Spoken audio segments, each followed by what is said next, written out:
Hello, everyone. Welcome to the Real Estate Experience. Super excited as always. You know the next steps. Hit that subscribe button and notification bell. Those of you who are on the YouTube, of course, if you're on the go or you're in the shower or anything, wait until you get out of the shower and, of course, subscribe to the channel. So today we've got Tim Kelly, who is a Chief Petty Officer in the Navy, and would love to, we're going to go more into that, of course, everyone. Also, he's a partner, executive partner at Active Duty Passive Income, and has been involved transaction-wise over 1,000 units with the goal to have over 5,000 units in terms of within a 3-year period. And he also co-authors the book, Military House Hacking. And he's also a rock star as well, with the traveling of bands and all that good stuff that comes along associated with that. So welcome to the podcast, Tim. Hey man, Sterling, it's been great. Loved everything you've always done. I've learned a lot from you over the years, and I want to thank you for that.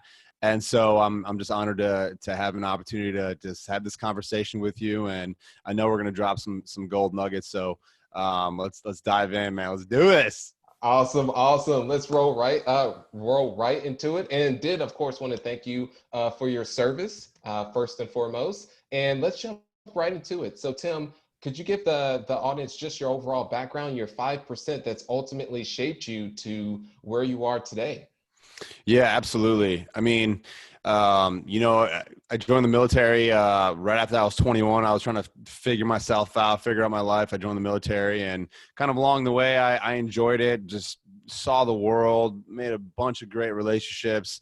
And I think one of the best things that a lot of people, either misunderstand or don't quite see the value in the military training that we have. We literally have these characteristics embedded into our DNA that translate very well in business and investing. Like the teamwork, like the leadership, the work ethic, the grit, the resilience.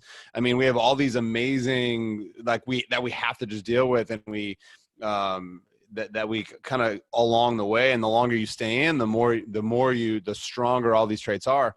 And I just took advantage of that. And then I just, read a few books on a recent deployment.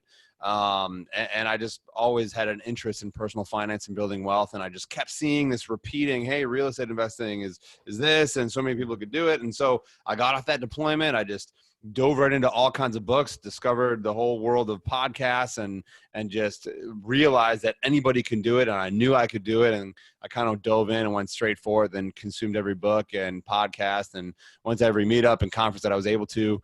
It was just off to the races, and I've just been having a great time ever since, man. Gotcha. And this is a segue question. I'm just curious, how was Hell Week for you? Did you have to go through that week? Yeah. So, regular Navy boot camp. I'm not going to call that any kind of hell week, man. Okay. I wouldn't say that I've ever actually been through a hell week, other than actually as you transition in the Navy from a first class petty officer to a chief petty officer. That's kind of an initiation. It's almost like a 6-week initiation training. I mean, back in the day, that's really just a formal way of calling the hazing process. But now, it's a softer military, so we're not allowed to haze each other anymore. So that was kind of just a really enduring, and I grew as a person, as a leader, so much during that time. And, but yeah, I never had to really experience any kind of hell week. Those are like Navy SEALs and special teams guys. And, that's not me. So. Okay, gotcha. I was reading your bio, and the first person that came to mind was David Goggins, because I read his book and he was talking about going through that. I was like, I wonder what Tim's experience was with that. Yeah. I know it's gruesome. Yeah, he's a Navy. He went through Navy SEAL training. He's a big influencer. Love David Goggins, one of my favorite books from Mindset. And he's also a chief, retired chief, but he was a Navy SEAL. But yeah, man, it's funny that you brought that up, man. David Goggins, he's a beast, man. He's a role model for sure. And that's cool because you're actually in the field, so you have context on what that person has actually contributed or has actually gone through. Yeah. So what was your aha moment? Because I know you mentioned you read books, you listened to podcasts, but what was it in terms of, hey, now I really want to focus and go on real estate? Was it a specific book that really just was unlocked for you? Yeah, man. I'm just like, we've all heard 1,000 times, Rich Dad Poor Dad was the mindset shift. It was just the game changer that opened my eyes. A bunch of light bulbs went off. And then I just went straight into, all the Rich Dad real estate books. Then that's why that one amazing book by Ken McElroy, The ABCs of Real Estate Investing, and then his sequel, The Advanced Guide. It was just, I'm not even going to mess with single family. I'm just going to go straight for large multifamily because Ken McElroy led me to believe that I was able to, right? And so then from there, I kind of wanted to learn about all the different ways people made money in real estate, from single family flipping to single family wholesaling to creative strategies, buy and hold, BRRRRs, and then the multifamily commercial and other types of strategies and assets out there. Then I just kept going back to multifamily. Then one day I just decided I'm going to hone in and focus on that. I went horizontal across all these different asset classes. Then I chose multifamily, went vertical, and that's really where I got some traction. I invested in myself, got some coaching, mentorship, and invested in my education. And that's when I really started seeing some traction. And a few months later, man, bought an apartment building. Nice. Okay, perfect. And of course, we'll unravel that as well. And I want to go more into the mindset because you mentioned beliefs a couple times in terms of Ken McElroy was that also helped in terms of some rewiring. So what did you have any limiting beliefs as you were making the transition, or you were just able to, through the military training and through some positive inputs, just you didn't even think about anything, you just took action? Yeah. I mean, it was kind of a little bit of how I'm wired and my DNA. I'm definitely not the type of person who is ready, aim, fire. I'm definitely more ready, fire, aim. And I kind of just figured out along the way. That's just, how I am. Plus, I've always partnered with far left brainers, the analytical, the data driven. I'm way more right brain dominant, right? The creative, visionary. I'm a musician, and I love just being outspoken and selling and promoting and connecting with people. So I've never really had too much analysis paralysis. I just kind of read and learned, and I just somehow got the confidence to just go there and do it and take action and kind of learn along the way. So, I mean, the mindset thing, I've just always been a big fan of, and I know that, you're going to be the only one to hold yourself back. And this is the most important thing in between your ears here. That's going to either going to help you get to the next level or hold you back is yourself. And the minute I learned that, as I was learning, the mechanics of real estate and the how-to and how to analyze the market, how to analyze the deal, how to raise capital, and how to speak the language, right?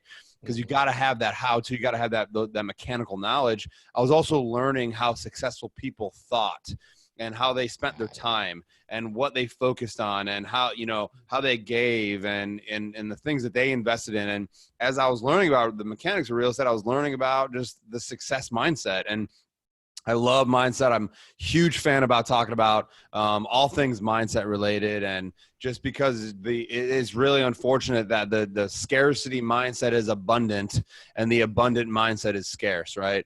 And so because we're programmed to rely on other people, as growing up in our society, no financial education, and we're grown up to believe that we're not smart enough or capable enough to control and direct our own investments. And I've always just, I think another DNA trait of mine, I've always just had like that magnetic pull to go the opposite way of where the masses are going. And I've learned that's just not a bad thing. In the military, it's actually not very good because you're supposed to be uniform and you're supposed to comply, right? And you're supposed to conform. But if you're out of the military, conformity, that means you're just settling with average and mediocrity. And I that's one of the biggest things I learned, success. If the masses are going one way, you should probably go the opposite way.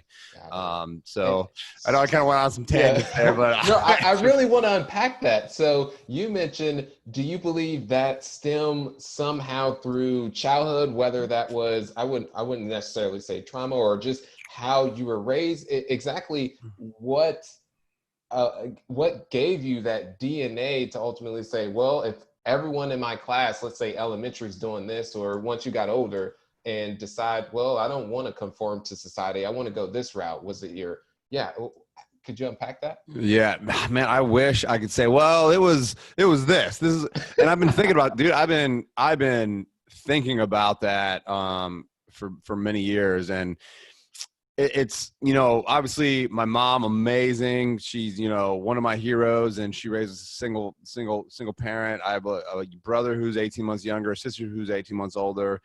And we had an amazing life. But I was never happy or I didn't feel like I was doing enough in school. I just was bored. And she wanted us to just get good grades and wanted us to just follow what she thought was the best path. And I was always just resisting.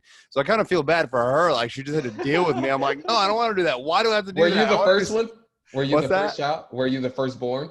I'm actually the middle. I'm the middle. Oh, I'm the middle child. The destructive one is the middle child. That's right. And so I don't know. Like I said, man, I've always just been curious and just creative in different ways, and I always try to like taking risks and just go explore and figure things out. Like, I think that's just how I'm programmed. I don't know if it was a life event or life experience.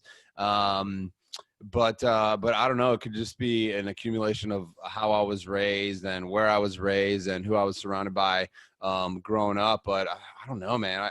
I can't answer that, because I think it's more or less my DNA, but also my morals and everything that shaped my moral compass growing up. Understood. And so you also mentioned about finding partners. I just want your thought process is, do you find people that complement your strengths, or more people surrounding you that have the same strengths as you? Or are you more so knowing what your strengths are and then putting people in place on the weaknesses? Yeah, it's such a great question, man. It's funny that you asked that, because one of my partners and I, Jay Helms, we were on the Bigger Pockets podcast, and that's exactly what we talked about, is how to establish the perfect partnership. And I truly believe that whatever you think makes sense for you is what you need to do, right?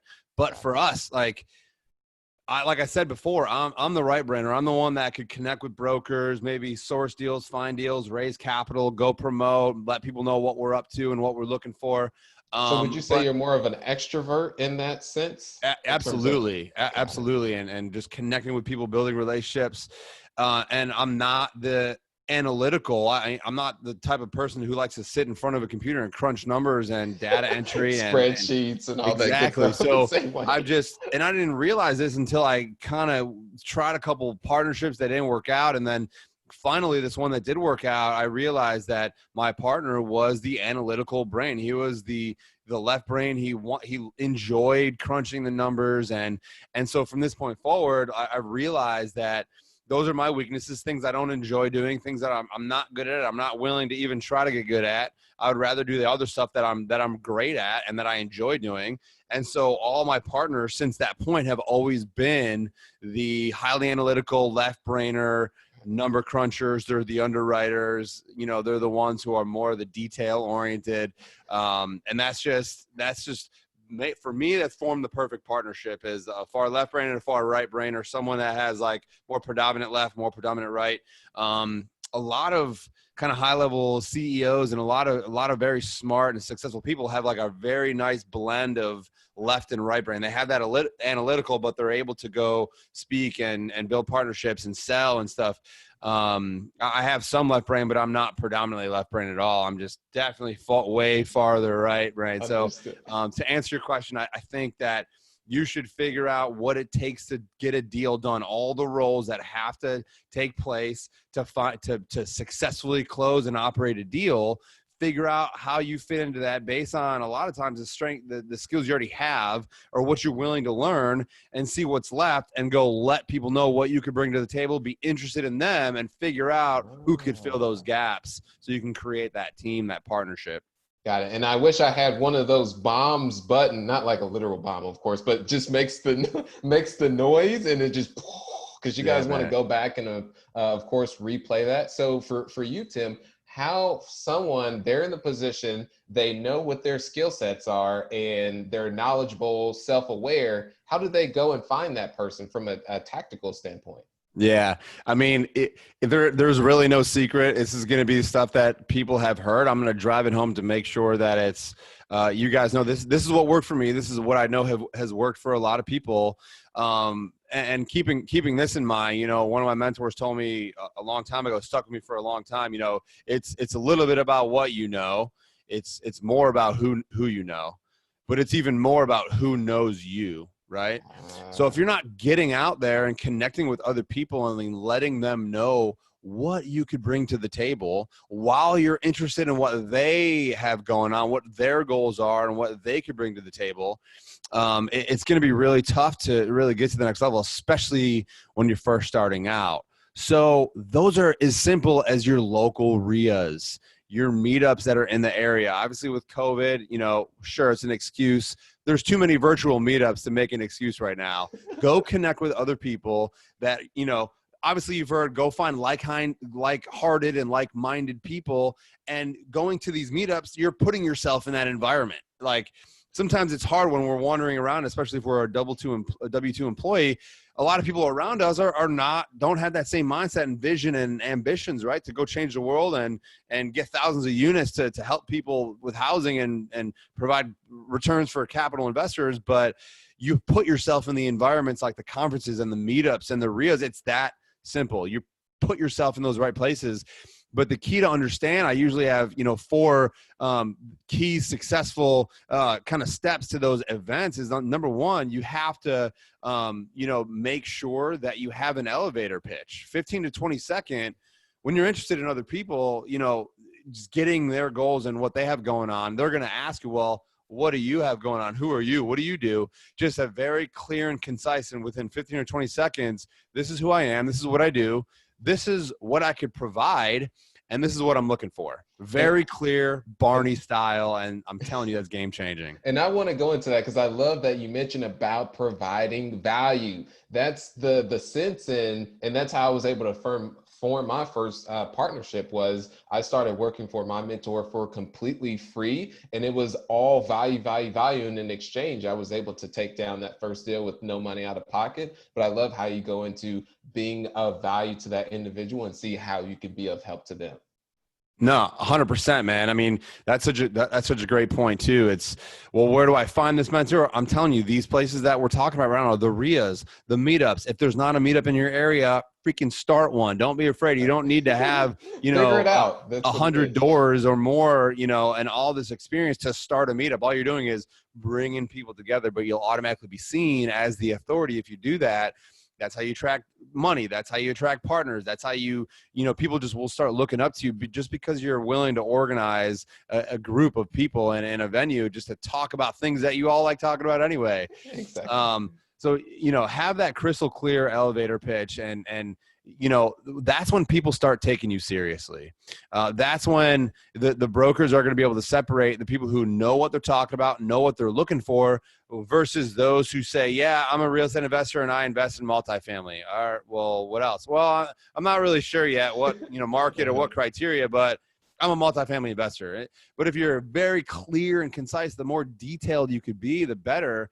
That all that's going to do is hook them, in, so they're more interested. And then once you have that certain interest level, that's when you kind of sit down for a time and you explain your whole business model and get to know them and what their goals are, right? What do they want to partner with you as on the GP side, or maybe do they have limited partner capital and they're just trying to offer you, some cash to close your deal. So you have to have that confidence, even if you haven't closed a deal yet.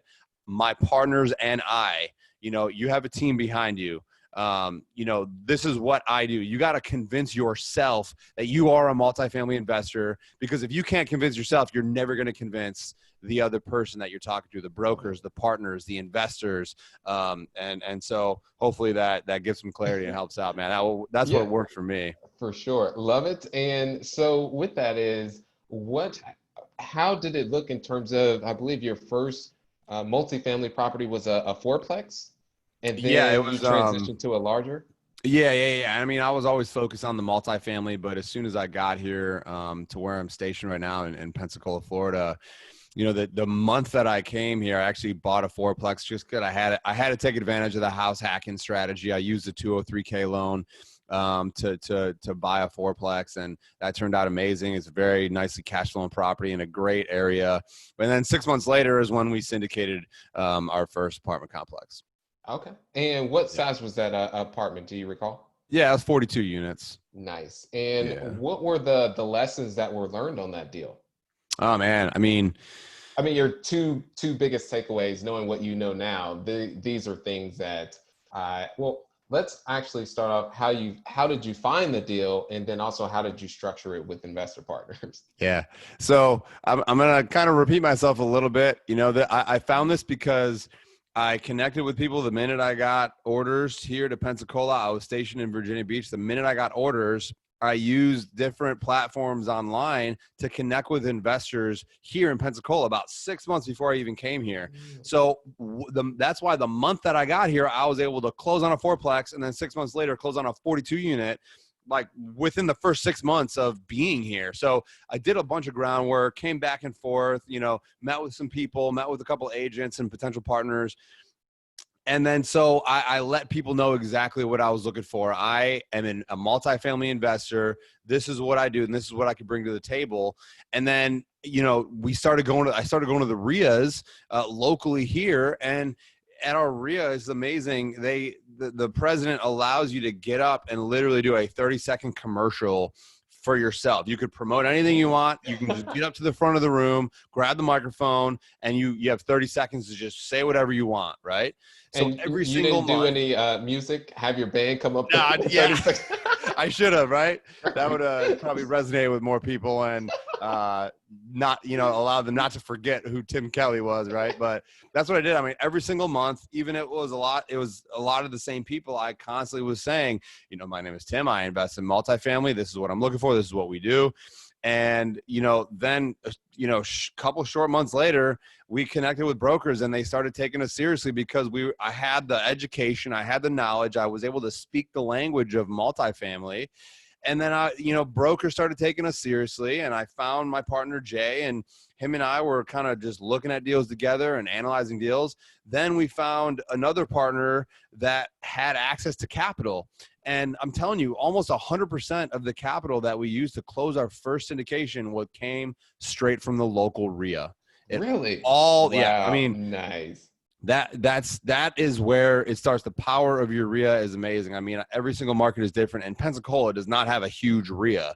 I'm telling you, like compared to a lot of the other major metros and secondary markets, I mean, I'm telling you, there's RIAs everywhere. There's no excuse. You need to be joining your RIA if you're not already, part of it.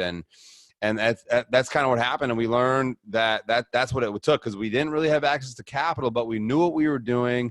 We knew how to analyze the deal. We knew how to, implement the game plan and the business plan and add value to it. And then we found the partners who had access to capital, and we brought the deal, and that was the first partnership. And from there, it was just, the sky was just the limit, because you pick up a lot of momentum after you close your first deal. People start taking you more serious, and yeah. There's a lot of momentum after that first deal. So it was pretty amazing. And I just love how you go into it. It's just one of those things, committing first and figuring the rest out later. So when you have the commitment, you'll be able to figure out all the necessary tools, such as if you're great in going direct to owner or nurturing those relationships with brokers, more on the extrovert side, you'll find a partner to complement your weaknesses. And let's say you're looking to raise money, you're committed enough, you will find the money along with the deal. So do you remember by chance, Tim, how you structured that? Was it a preferred return, straight equity, just debt? Yeah, it was just a typical 506B syndication, friends and family syndication, 60-40 GP LP split, or LP GP split. We did not offer a pref because it was a pretty heavy value add. So we could not, we didn't have the cash flow up front, even though we did have some interest-only debt for the first 2 years. But the IRR, we were offering about 18% IRR over the, 5 to 7 year hold. And we're actually getting ready to sell that probably by the end of this year, early next year. It should be sold, and that'll be a pretty nice payday, and probably 1031 that into something bigger. but yeah, I mean, it's just a typical syndication, and learned a lot from that. Again, that really got us on the map, and we were able to share our story on Bigger Pockets. And that, obviously being on the podcast really gets you to the next level, man. It Oh really, yeah, for sure. you get a lot of exposure. And I decided to give out my cell phone number on that podcast. And you know what? And I Yo, never that's regretted good. it. I never regretted it, man, because the people who ended up calling me were either people that needed my help, that would just had questions, Awesome. more than happy to help people, or two, they wanted to partner with me and give me their money to invest in deals. So I'm like, okay, I'd be willing to talk to either one of those people. So and that was also the kind of the segue into how I got connected with Active Duty Passive Income, because one of the founders heard me, he called me because I gave out my cell phone number, and ever since then I was been part of that team. So it's been amazing. Awesome. And I can see that. How much would you say personal branding or getting yourself out there has ultimately provided? Well, scrap that question for now. I want to go into what has been one belief in the past year that you've picked up on, or philosophy. Yeah.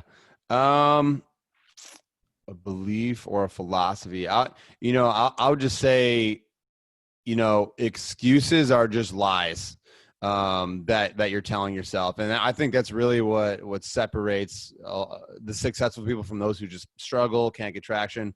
The most successful people in any industry just don't make excuses. They just, I also believe, going back to what you alluded to just a few minutes ago, is the commitment. If you're not committed, you're going to come up with reasons why you can't do it, or what's going to stop you. But if you're committed, you're going to figure out how to make it happen, and you're going to figure out how to do it. So it's all about results and no excuses, and we are the only one that are going to stop us from achieving what we want. Obviously there's a lot of other things, like surrounding yourself with the right people and mind feeding the right information and being able to manage your time and decrease stress and paying attention to your health and wellness. All a lot of very important things, that'll help your mindset and help you grow as a successful person. But I think, if you listen closely to the excuses that you're coming up with, and pay attention to how they're just lies that you're creating, usually that you heard from either your parents or your friends that aren't really have the same goals as you, or media. Or a story that you're telling yourself. Oh yeah. Or just something that for whatever reason, that fear is just, again, it's just a lie, and the excuses are just lies, man.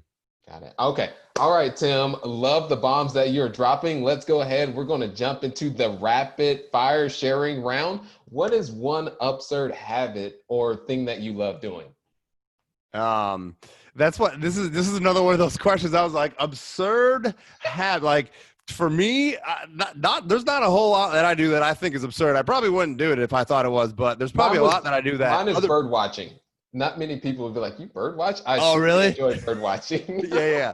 Man, I mean, I don't know. Like, I would say I just love waking up really early, between 4 and 5 a.m. And I just get so much done, before the most of the world is up. You know what I mean? And I know everybody, most people have probably heard the importance of the morning routine. Doesn't have to be in the morning. It doesn't have to be, any specific time.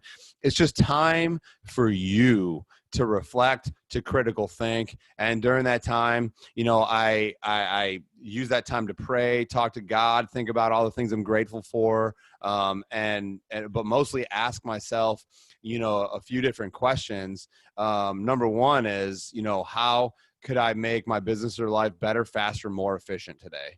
And then I read every day and I write every day. So during that morning time, before the whirlwind comes in and the text messages and the emails and the phone calls, I have plenty of time to myself to just think about my day, think about everything that I have and that I'm grateful for, and then think about what could I do today, that will serve me well, that will help me live a better, faster, more efficient life, or improve my business and make it better, faster, more efficient.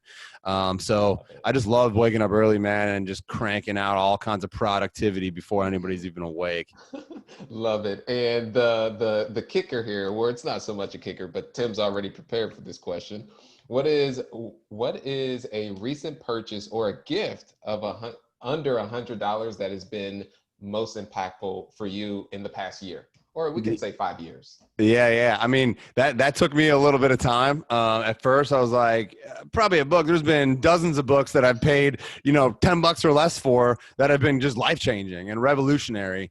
But the one most recent that I'll talk about is actually a book. It's an 8-week essentially guide that I'm doing with some of my friends who are very spiritual and God-centered. It's called the Gospel Primer, where it's almost like we learn and walk with God. We learn God's story and how God's story relates to our own story, and how we could help disciple and just be a better man of God and give more and serve more people.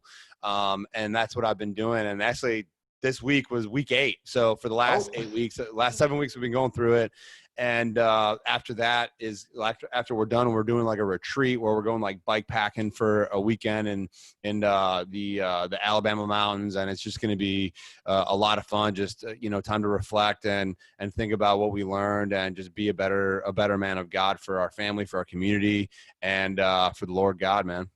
Awesome. And that really segues to the next question, which is, why do you believe we're here on earth? I mean, we absolutely all have a purpose, and it's a shame that a lot of people don't ever understand or find out what their purpose is. We have to get out there and try different things. And because of our school system and society, it really is holding a lot of people back from their potential. I really believe that.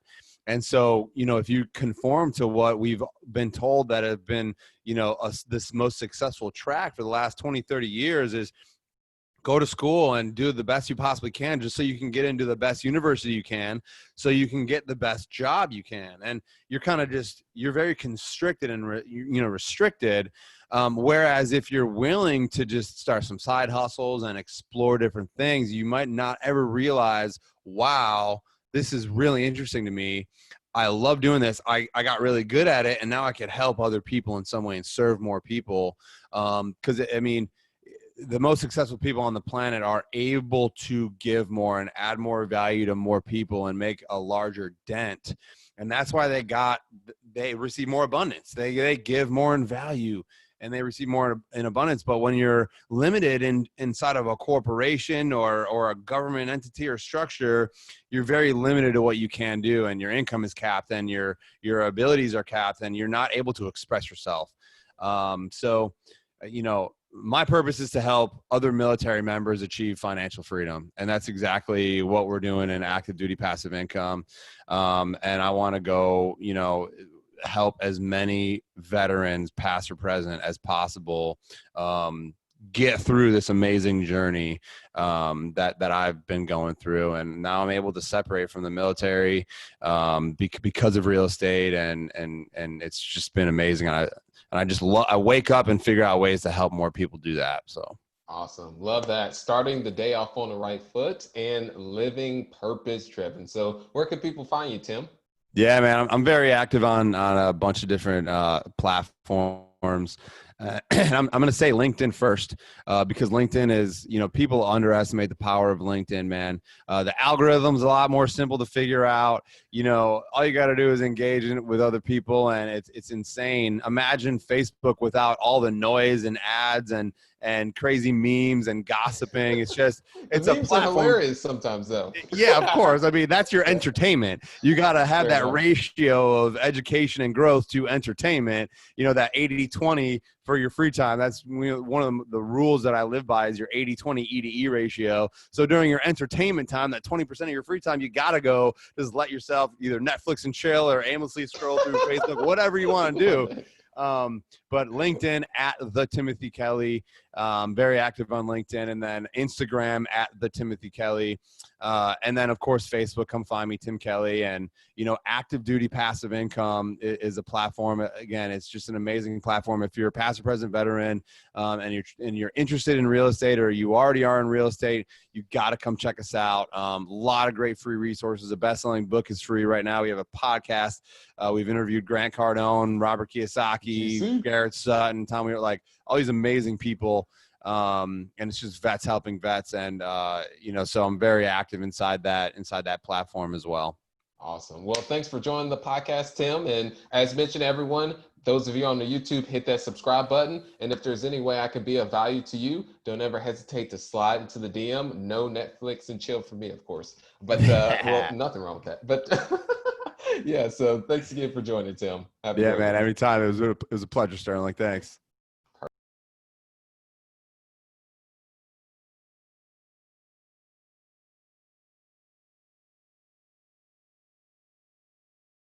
Thanks for listening to The Real Estate Experience. If this has brought you any value, please subscribe and leave a 5-star rating. It would mean the world to me. Now go out there and crush it.